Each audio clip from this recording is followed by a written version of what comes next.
Very very welcome to all साथियों। Exam fighter number पे आप सभी का हार्दिक स्वागत है। NTA UGC NET exam June 2024 के लिए आप सभी का स्वागत है। यहाँ पे हम लोग पेपर 1 की प्रिपरेशन कर रहे हैं और पेपर 1 का यूनिट 10 को देखेंगे, हायर एजुकेशन सिस्टम। और टारगेट हमारा क्या है? Mission JRF. जी हाँ, जेआरएफ से कम कुछ भी नहीं।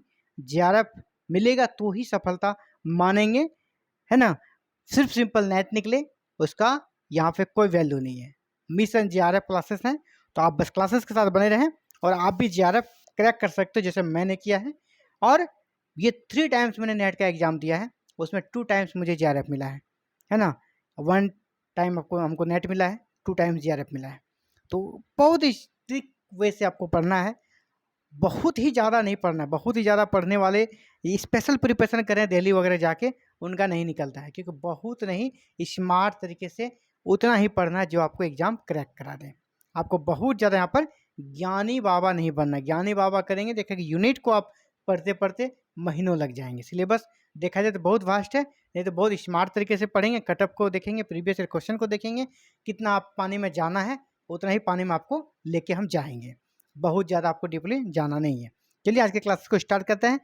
हायर एजुकेशन सिस्टम जो हमारा यूनिट 10 है, इसी का एक सब टॉपिक होता है जहाँ पर इंडियन पॉलिटी के कुछ भाग को पढ़ना होता है। तो इंडियन पॉलिटी के कुछ भाग जैसे कि आपका ये directive principles of the state policy, यानी राज्य के नीति निर्देशक सिद्धांत जो हैं, यहाँ से प्रश्न बनते हैं। आप प्रीवियस ईयर को देखेंगे तो यहाँ से प्रश्न हमेशा बने हैं। तो ये टॉपिक आपके लिए इंपॉर्टेंट रहेगा। और दूसरी बात, ये टॉपिक टच करने का कारण ये भी है, ये टॉपिक छोटा है ना, छोटा सा टॉपिक है। और इस छोटे से टॉपिक में अगर एक प्रश्न भी आपके लिए बन गया तो क्या दिक्कत है। बहुत ही इतना कम 1 से 2 पेज के क्लासेस में अगर आपके एक क्वेश्चन फंस रहा है, एक क्वेश्चन आप कर पा रहे हैं, तो ये कह सकते हैं आप इजी, है ना, आसान सौदा समझेंगे। तो चलिए स्टार्ट करते हैं आज के क्लासेस को। राज्य के नीति निर्देशक सिद्धांत, डायरेक्टिव प्रिंसिपल ऑफ स्टेट, ये हमारे कॉन्स्टिट्यूशन के किस भाग में है? 4 में। पहला प्रश्न आएगा, राज्य के नीति निर्देशक सिद्धांत जो कि भारतीय संविधान का अंग है, संविधान के किस भाग में है? तो भाग 4 में। पहला प्रश्न यहीं से बन गया आपका। दूसरा ये प्रश्न पूछा जाता है कि भाग 4 में राज्य के नीति के निर्देशक सिद्धांत जो दिए गए हैं, directive principles of the state policy है, वो किन अनुच्छेदों में है? तो आर्टिकल 36 टू 51, आर्टिकल 36 से 51 तक में ये directive principles of the state policy है। और ये किस देश से लिया गया है? अलग अलग संविधान के तथ्यों को विभिन्न देशों से शामिल किया गया है। तो जो राज्य के नीति के निर्देशक सिद्धांत हैं, ये आयरलैंड के संविधान से लिया गया है और यह न्यायालय में अवाद योग्य है। यानी सरकार ने जो यहाँ पे घोषणाएं की है, सरकार ने जो कमिटमेंट किया है, वो आप उसके खिलाफ कोर्ट नहीं जा सकते, है ना, अवाद योग्य है। कोर्ट में इसका सुनवाई नहीं होगी। जब मौलिक अधिकारों का हनन होता है आप कोर्ट जा सकते हैं, लेकिन अगर नीति के निर्देशक सिद्धांत जो सरकार के द्वारा घोषित है, इन पे अगर आप सरकार नहीं उपलब्ध करा पाती है सभी फैसिलिटीज को आपके लिए, तो आप कोर्ट नहीं जा सकते। आपसे ये प्रश्न आ जाएगा कि निम्नलिखित में से कौन सा जो संविधान का अंग है जिसको लेकर हम न्यायालय नहीं जा सकते हैं? तो ये हमारा directive principle of the state policy है। राज्य के नीति के निर्देशक सिद्धांत जो है ये इसके अंतर्गत आता है। इसका उद्देश्य क्या है?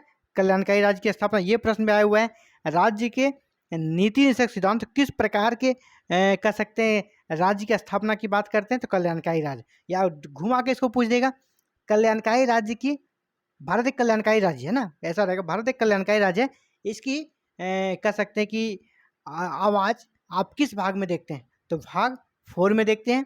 भाग 4 में किस क्या है? Directive principles of the state policy. ये भी आपको ऑप्शन में रह सकता है कि किस से, मूल अधिकार से, या राज्य के नीति के इंस्ट्रक्शन से, मूल कर्तव्य से, या कोई और एक ऑप्शन दिया सकता है जिससे पता चलता है कि भारत एक कल्याणकारी राज्य है। तो क्या हो जाएगा option? Directive principles of the state, यानी राज्य के नीति के निर्देशक सिद्धांत जो है उनसे हमें ये चीज़ पता चलता है। किस देश से लिया गया? तो आयरलैंड से। ये बिल्कुल क्लियर कर प्रश्न है, बहुत बड़ा आया हुआ है। महत्वपूर्ण अनुच्छेद कौन सा है? Article 36 to 51। अब यहाँ से हम लोग को कुछ आर्टिकल को देख लेना जहाँ से प्रश्न बन सकते हैं। कुछ आर्टिकल को हम लोग देख लेंगे। आर्टिकल 36 से स्टार्ट है ये। तो 36 में क्या है? राज्य की परिभाषा दी गई है, क्योंकि ये सारे जो घोषणाएं कौन कर रहा है? राज्य कर रहा है। आखिर राज्य किसे कहेंगे? तो राज्य की परिभाषा किस आर्टिकल में मिलती है? 36 में। ये जो राज्य की नीति के निर्देशक सिद्धांत है, इसको न्यायालय में आप चुनौती नहीं दे सकते, इसको, इसके खिलाफ आप न्यायालय नहीं जा सकते हैं, ऐसा यहाँ पर मेंशन कर दिया है। तो किस आर्टिकल में? वो 37 में। ये प्रश्न आ सकता है कि राज्य के नीति के निर्देशक सिद्धांत के अगेंस्ट आप कोर्ट नहीं जा सकते हो, ऐसा किस आर्टिकल में कहा गया है? तो आर्टिकल 37। भारत एक कल्याणकारी राज्य है, इसकी अवधारणा हमें किस आर्टिकल में मिलती है? तो अगर कोई आर्टिकल पूछ दिया जाएगा तो 38। तो आर्टिकल 38 जो है वहाँ पे कल्याणकारी राज्य की जो अवधारणा है वो यहाँ पे दृष्टिगोचर होती है आर्टिकल 38 में। तो आर्टिकल 38 हो गया कल्याणकारी राज्य की। सरकार क्या करेगी? लोगों को निःशुल्क विधिक सहायता देगी। अगर आपका कोर्ट कचहरी का चक्कर है, आपकी स्थिति ठीक नहीं है, तो सरकार ये प्रयास करेगी कि लोगों को फ्री में न्याय व्यवस्था का लाभ मिले। और आप देखते होंगे जब आप केसेस होता है या तो अगर आप न्यायालय वगैरह जाते हैं तो आप देखे होंगे आपको एक कह सकते हैं कि पब्लिक जो होता है उसको पीपी बोलते हैं, पब्लिक प्रोसिक्यूटर, यानी कि आपको सरकारी वकील मिलता है। वो उसको जो पेमेंट होता है, उसका जो फ़ी होता है, आपको पे नहीं करना, उसका पेमेंट कौन करती है? सरकार करती है। उसका पेमेंट सरकार कर, हाँ लेकिन हाँ आपका जो चॉइस का एडवोकेट होता है वो नहीं, वो सरकार अपने मन से देती है। तो वो निःशुल्क विधिक सहायता आपको उपलब्ध कराती है। अगर सरकार की स्थिति अच्छी रही तो हो सकता है आपके चॉइस के अनुसार आपको एडवोकेट भविष्य में मिलने लगे। तो ये हमारा आर्टिकल 39 के तहत ये प्रावधान है कि निःशुल्क विधिक सहायता लोगों को दी जाएगी। अभी ग्राम पंचायतों का गठन हुआ, मुखिया वगैरह का चुनाव होता है, ये हमारा आर्टिकल 40 है। आर्टिकल 40 के साथ ग्राम पंचायतों का गठन का प्रावधान किया गया है, लेकिन ये बाध्यकारी नहीं। जैसे मैंने कहा कि ये बाध्यकारी नहीं होता है। राज्य के नीति के निष्पक्ष सिद्धांत एक आदर्श है, ये लागू करना बाध्यकारी नहीं। इसलिए हम देखते हैं हमारा पंचायत व्यवस्था जो है, पंचायती सिस्टम बहुत ज़्यादा यहाँ पर सक्सेस नहीं हो पाया है, क्योंकि ये फोर्सेबल नहीं है ना, ये ऐच्छिक है, इसीलिए ये यहाँ पे ज़्यादा सक्सेस नहीं हो पाता है। तो आपसे प्रश्न ये पूछा जाएगा, पंचायतों के गठन का प्रावधान भारत के संविधान के किस अनुच्छेद में है? तो अनुच्छेद हमारा कौन सा हो जाएगा? 40। आर्टिकल 40 में पंचायतों के गठन के बारे में कहा गया है। काम पाने का अधिकार, हाँ अगर आप में योग्यता है और आप काम पाना चाहते हैं तो आपको काम पाने का भी अधिकार भारतीय संविधान देता है। तो काम पाने का अधिकार किस आर्टिकल में? आर्टिकल 41 में तहत आपको काम पाने का अधिकार है। और इसका एग्जाम्पल आप देखते होंगे, नरेगा जो योजना है, सरकार 100 दिनों का काम देती है। तो काम पाने का आपको अधिकार जो दिया है, इसी के सानिध्य में दिया गया। आर्टिकल 41 को कह सकते हैं लागू करने का सरकार प्रयास कर रही है अपनी क्षमता के अनुसार। अभी 100 दिनों का काम दे रही है, हो सकता है उसे फिर 200 दिनों का कर दे और फिर लास्ट में 365 डेज का कर दे। ये इसी आर्टिकल का उपयोग करके इन सारे कह सकते योजनाओं को सरकार ला रही है। आर्टिकल 42 क्या कहता है? काम की न्याय संगत स्थिति। ऐसा नहीं कि आपको सिर्फ काम दे दिए, काम देने के साथ साथ आपको काम की न्याय संगत स्थिति भी देना होगा, वहाँ का इन्वायरमेंट भी रहना चाहिए काम करने लायक। ऐसा नहीं कि काम का जो स्थिति है काम करने लायक है ही नहीं, आपको काम दे दिया गया लेकिन आपको वहाँ काम में मन ही नहीं लग रहा है, काम बिल्कुल ही विपरीत परिस्थिति में आपको दिया गया है ना। तो काम देना है, साथ ही न्याय संगत स्थिति में काम देना है, ऐसा आर्टिकल 42 में कहा गया है। चलिए आर्टिकल 43 में कहा गया अगर आप काम भी देते हैं, ऐसा नहीं कि काम दे के जो मजदूरी आपका पेमेंट है बहुत कम देंगे, नहीं, वहाँ की जो न्यूनतम मजदूरी सरकार ने फिक्स कर रखी है। अभी आप देखते होंगे मजदूरों के लिए न्यूनतम मजदूरी फिक्स कर दी जाती है। तो काम के लिए न्यूनतम मजदूरी जो मिलनी चाहिए उसका भी सरकार व्यवस्था करने का प्रयास करती है, वो आर्टिकल 43 में। आर्टिकल 44 क्या कहता है? समान सिविल संहिता, जो कि बीजेपी भारतीय जनता पार्टी जो सरकार एनडीए की, उसका महत्वपूर्ण एजेंडा है कि सभी राज्यों में समान सिविल संहिता लागू हो। और अभी सबसे पहले समान सिविल संहिता किस स्टेट ने लागू की है? तो आपको यहाँ याद रखना चाहिए, उत्तराखंड ने लागू किया। ये भी प्रश्न आपसे पूछा सकता है, इसी से मिलता जुलता प्रश्न आपको मिल जाएगा। समान सिविल संहिता लागू करने वाला भारत का पहला राज्य कौन बना है? तो उत्तराखंड। ये प्रश्न आ सकता है, समान सिविल संहिता किस अनुच्छेद के तहत है? अनुच्छेद 44, आर्टिकल 44 के तहत। अब बच्चों को निःशुल्क विधिक सहायता, जैसे कानूनी सहायता लोगों को मिलती है, अब बच्चों के लिए निःशुल्क शिक्षा, बच्चों के लिए निःशुल्क क्या होगा? शिक्षा, एजुकेशन फ्री मिले, एजुकेशन फ्री दिया जाएगा, सरकार इसका प्रयास करेगी। किस उम्र के बच्चों को? 6 से 14 वर्ष के बच्चों को सरकार फ्री में निःशुल्क शिक्षा की व्यवस्था करेगी और सरकार इसके लिए कर रही है। आप देखते होंगे प्राइमरी से जो आप देखते होंगे अपर प्राइमरी स्कूल है, वहाँ पे बच्चों को फ्री में यूनिफॉर्म मिलता है, फ्री में बुक्स मिलता है, पढ़ाई के लिए टीचर्स तो अवेलेबल हैं ही, ये सारे क्या है? निःशुल्क हैं। तो सरकार का ये कह सकते हैं आदर्श है, सरकार इस प्रकार की व्यवस्था करेगी, लोगों को, बच्चों को 6 से 14 साल की उम्र के बच्चों के लिए निःशुल्क शिक्षा की व्यवस्था करेगी। हो सकता है सरकार की स्थिति अच्छी हो, अर्थव्यवस्था अच्छी हो देश की, तो इसे फिर 10th तक फ्री कर दे और भी सुविधाएं दे, है ना, उसे ट्यूशन की भी सुविधाएं दे अलग से। ये सारी सुविधाएं सरकार दे रही है। तो क्यों? ये आर्टिकल 45 के तहत। तो 6 से 14 उम्र के बच्चों के लिए निःशुल्क शिक्षा किस आर्टिकल के तहत दिया जाता है? आर्टिकल 45। और ये भी पूछा जाएगा किस उम्र के बच्चों को निःशुल्क शिक्षा देने का प्रावधान भारतीय संविधान में है, तो 6 से 14 साल। आर्टिकल 46 क्या कहता है, SC ST आदि के लिए विशेष उपाय, समाज के जो कमजोर तबका है, निचला तबका है, उसके लिए, उसके उत्थान के लिए, उसके प्रगति के लिए सरकार विशेष प्रयास हमेशा करेगी। और देखिए SC ST के लिए विशेष प्रयास सरकार हमेशा करती रहती है। आर्टिकल 47 क्या है, पोषण और स्वास्थ्य स्तर में सुधार। पोषण और स्वास्थ्य स्तर, लोगों का पोषण स्तर सुधरे, स्वास्थ्य स्तर सुधरे, विशेषकर महिलाओं और बच्चों का, महिलाओं और बच्चों को सही पोषण मिले, और इसके लिए सरकार अलग अलग योजनाएं चलाती है।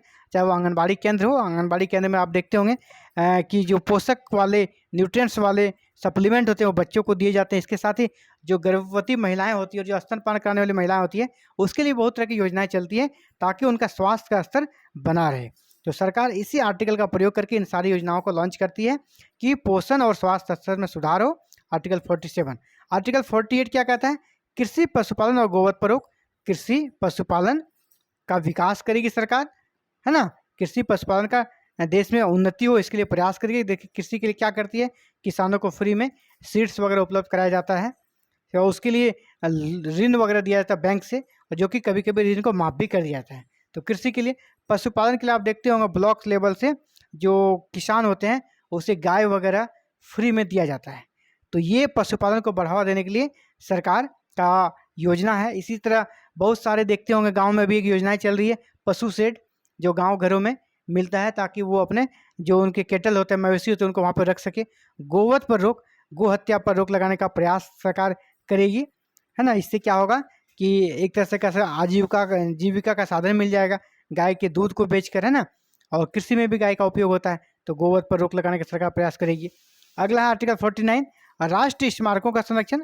राष्ट्रीय स्मारकों जो कि हमारे कह सकते हैं प्रतीक है, भारत का राष्ट्रीय स्मारक है, उनको संरक्षित रखने का सरकार प्रयास करेगी। ये आर्टिकल 49 में कहा गया है।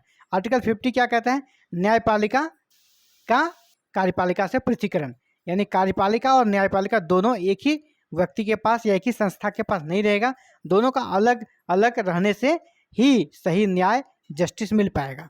ये कॉन्सेप्ट जो है हमारा आर्टिकल किसमें, आर्टिकल 50 में। तो इसीलिए हम देखते हैं कि हमारी कार्यपालिका अलग है ना, विधायिका अलग है, न्यायपालिका अलग है, और यहाँ पर सबका कार्य अलग अलग और सभी एक दूसरे से स्वतंत्र है, सभी एक दूसरे से स्वतंत्र है। तो कार्यपालिका और न्यायपालिका का पृथक्करण करने का सरकार प्रयास करेगी आर्टिकल 50 के तहत। आर्टिकल 51 क्या कहता है, अंतर्राष्ट्रीय शांति एवं सुरक्षा की अभिवृद्धि। सरकार अंतर्राष्ट्रीय स्तर पर शांति स्थापित करने का प्रयास करेगी और देश में और समाज में और पूरे विश्व में सुरक्षा व्यवस्था बनी रहे, इसके लिए सरकार प्रयास करेगी। ऐसा आर्टिकल 51 में कहा गया है। तो इन सभी आर्टिकल में जो प्रोविजंस है उसको आप जरूर याद करें, क्योंकि यहाँ से प्रश्न आ सकते हैं। और जैसे ऊपर में मैंने जो हेडिंग बताया आपके लिए, ये वाला है ना, यहाँ से भी प्रश्न आ सकते हैं। देखिए बहुत ही छोटा क्लास था, छोटा सा टॉपिक था, और यहाँ से प्रश्न अक्सर आए हैं, और हो सकता है फिर से आपको एग्जाम्स में यहाँ से प्रश्न मिल जाए, तो इसको अच्छे से कर लेना है। अगर एक भी प्रश्न आपसे मिल जाता है तो आपके लिए क्या दिक्कत है, मात्र 2 पेज पढ़ के आप एक प्रश्न को कर पा रहे हैं। तो ये था साथियों आप सभी के लिए important updates. Thank you very very much for watching this video and connecting the exam fighter number 1। साथियों आप भी चाहते हैं कि UGC नेट पेपर 1 की कंप्लीट प्रिपरेशन करें, और हम आपका मिशन अगर जा रहा है तो आप हमारे साथ जुड़ सकते हैं और पेपर 1 की कंप्लीट प्रिपरेशन कर सकते हैं विदाउट एनी फी, बिल्कुल फ्री में, और एवरी इवनिंग आपको क्लासेस की वीडियो मिल जाएगी।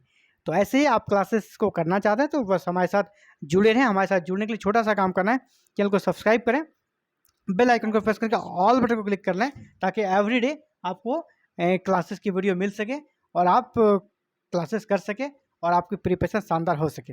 Thank you very very much for watching this video and connecting the exam fighter number 1। Thank you.